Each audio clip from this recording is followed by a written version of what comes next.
Good morning all. Today we are going to start our next chapter, that is hydrocarbons. As you all know, hydrocarbons are those compounds which are made up of hydrogen and carbon. Now let's discuss the classification of hydrocarbons. We can classify the hydrocarbon on the basis of structure and on the basis of carbon-carbon bond.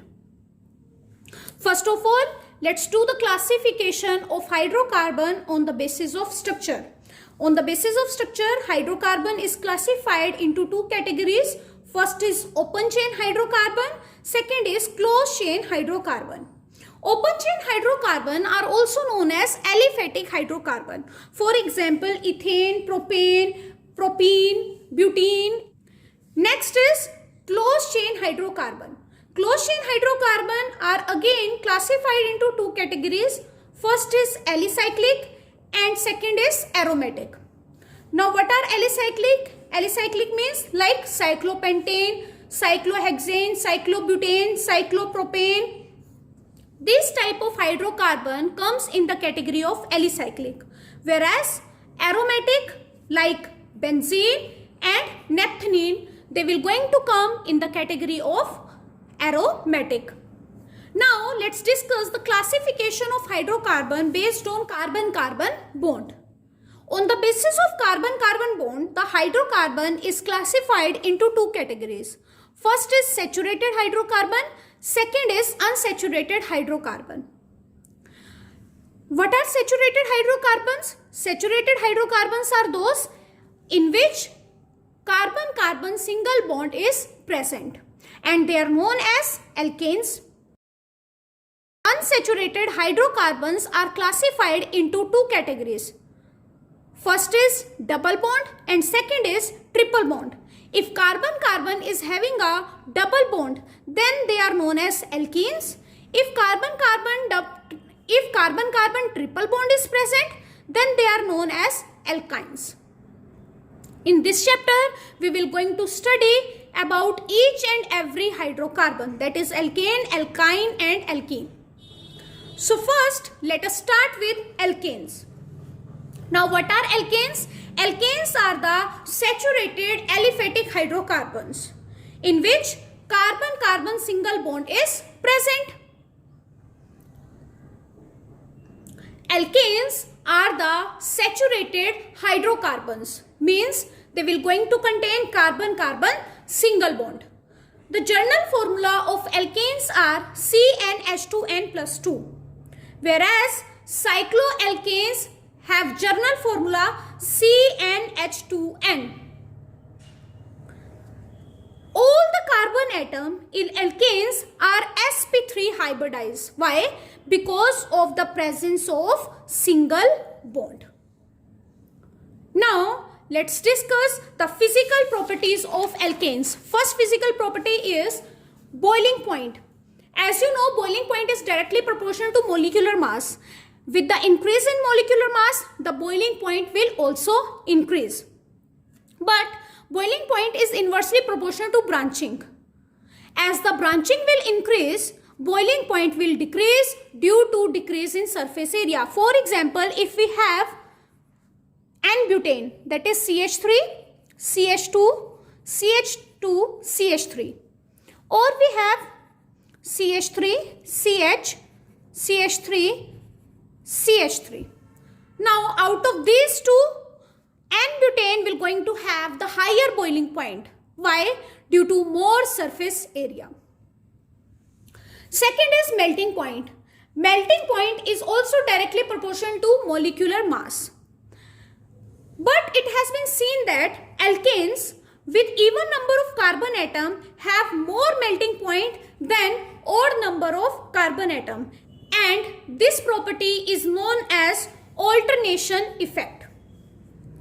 For example, if we have butane and pentane, out of butane and pentane, the butane will going to have the higher melting point than pentane due to the presence of even number of carbon atoms. Next physical property is density. Out of all hydrocarbons, alkanes are the least dense hydrocarbons. Now let's discuss the chemical properties of alkanes. First is combustion reaction. When we are going to combust alkanes in the presence of oxygen, then it will going to give us carbon dioxide and water plus massive amount of heat.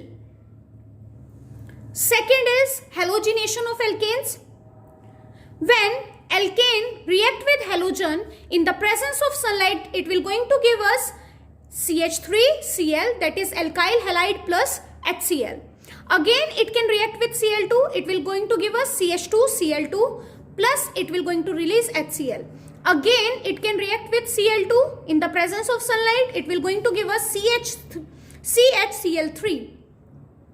Again it can react with Cl2 in the presence of sunlight, it will going to give us CCl4, that is carbon tetrachloride plus HCl will come out.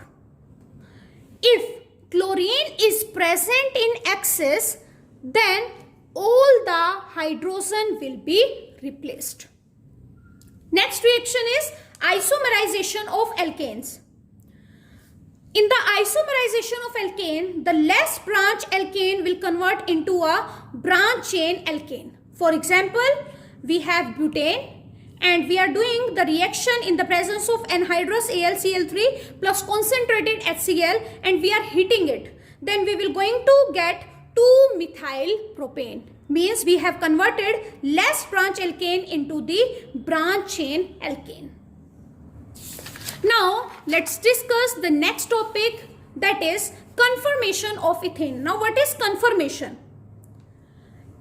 In ethane, the carbon-carbon rotation, let us say this is one carbon and this is the second carbon. The carbon-carbon rotation of the single bond is possible.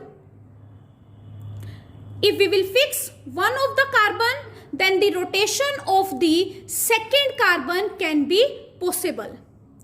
And by rotating the second carbon, we will going to get the different special arrangement of atoms in the space. These arrangements are known as conformations, or it is also known as conformers.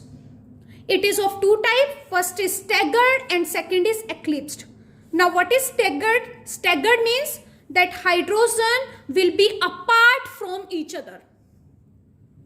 And in eclipsed, hydrogen will be closed to each other. These two conformations of alkanes in 3D can be represented by two projections. First is Sohorst projection and second will be Newman projection. Now first of all, let's see the eclipse conformation. In the eclipse conformation, first of all, draw a line. These 2 points will going to show the carbon. Now on these 2 points, draw Y like this. You can draw it like this also and you can draw it like this also. Now this is hydrogen, this is hydrogen, this is hydrogen, 3 hydrogens. Here also 1, 2, 3 hydrogen. Now let's see the staggered conformation. In the staggered conformation, you need to draw the 2Y opposite to each other. Means one should be like this, then other should be like this. As you can see in the eclipse conformation, the 2Y is on the same side. So in the eclipse, the dihedral angle is 0 degree, whereas in this you can see these 2Y are opposite to each other. So in the staggered conformation, the dihedral angle is 60 degree. Now let's see the Newman projection. In the Newman projection, one carbon you have to represent with the point 1 hydrogen, 2 hydrogen and 3 hydrogen. Then the other one carbon you need to represent with the circle. Now if the hydrogen is present close to each other, then it is known as eclipsed conformation. Now if you are drawing one carbon like this with the point and the other carbon like this. Now if the hydrogen is present as far as possible, means there you can see the angle is 60 degree between the two hydrogen. The angle is 60 degree. So this is known as staggered conformation. So like this you can represent staggered conformation. Now it has been seen that eclipsed is less stable than the staggered.